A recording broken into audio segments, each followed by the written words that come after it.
वस्तुतः अनेक प्रकार के परामर्श देने वाले लोगों का अभाव न होते हुए भी सहायता करने वाले व्यक्ति उन दिनों कोई नहीं मिल पाया था। यही नहीं, और भी बहुत उपद्रव उसके साथ किया गया था। उन बातों को स्मरण कर अभागी की आंखों से पानी बहने लगा। लड़का अपने हाथों से उन्हें पोंछता हुआ बोला, कांथारी बिछा दूं माँ, सोएगी? माँ चुप रही। कंगाली ने चटाई बिछाई, कांथरी बिछाई, माचे के ऊपर से तकिया उठाकर रख दिया, फिर उसे बिछौनों की ओर खींचकर ले जाने लगा। तो माँ बोली, कंगाली, आज तुझे काम पर जाने की जरूरत नहीं। कामकाज न करने का प्रस्ताव कंगाली को बहुत अच्छा लगा, परंतु वो बोला, जलपान के 2-4 पैसे मिलते हैं, वो भी नहीं देगा माँ। वो न दे, तुझे एक कथा सुनाऊं। और ज्यादा नहीं लुभाना पड़ा। कंगाली उसी क्षण माँ की छाती से लगकर लेटते हुए बोला, तो अब कहानी बताओ। राजपुत्र, कोतवाल का पुत्र और वह पक्षीराज घोड़ा। अभागी ने राजपुत्र कोतवाल के पुत्र और पक्षीराज घोड़े की बात से कहानी आरंभ की। ये कहानियां दूसरों से बहुत बार सुनी हुई थी, परंतु कुछ देर बाद ही कहाँ गया उसका राजपुत्र और कहाँ गया कोतवाल का पुत्र।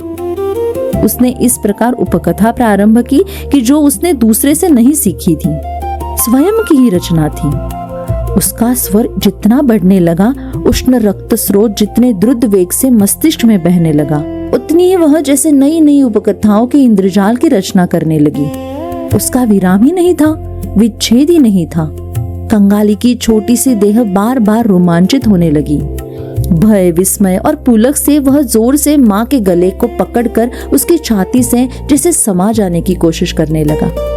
दिन ढल चुका था, सूर्य अस्तास्त की ओर चले गए। संध्या की म्लान छाया प्रगाढ़ होती हुई चराचर को व्याप्त कर उठी, परंतु घर के भीतर आज भी फिर से दीपक नहीं जला।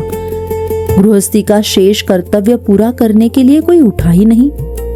निविड़ अंधकार में केवल रुग्ण माता का अबोध गूंजन निस्तब्ध पुत्र के कानों में सुधावर्षण करता हुआ चलने लगा। वो उसी श्मशान और श्मशान की कहानी थी।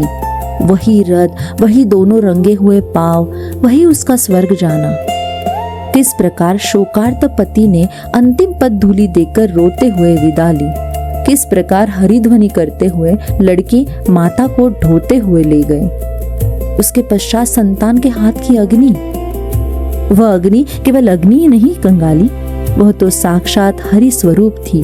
उसका आकाश तक उठता हुआ धुआं ही नहीं था बच्चे, वो तो स्वर्ग का रथ था।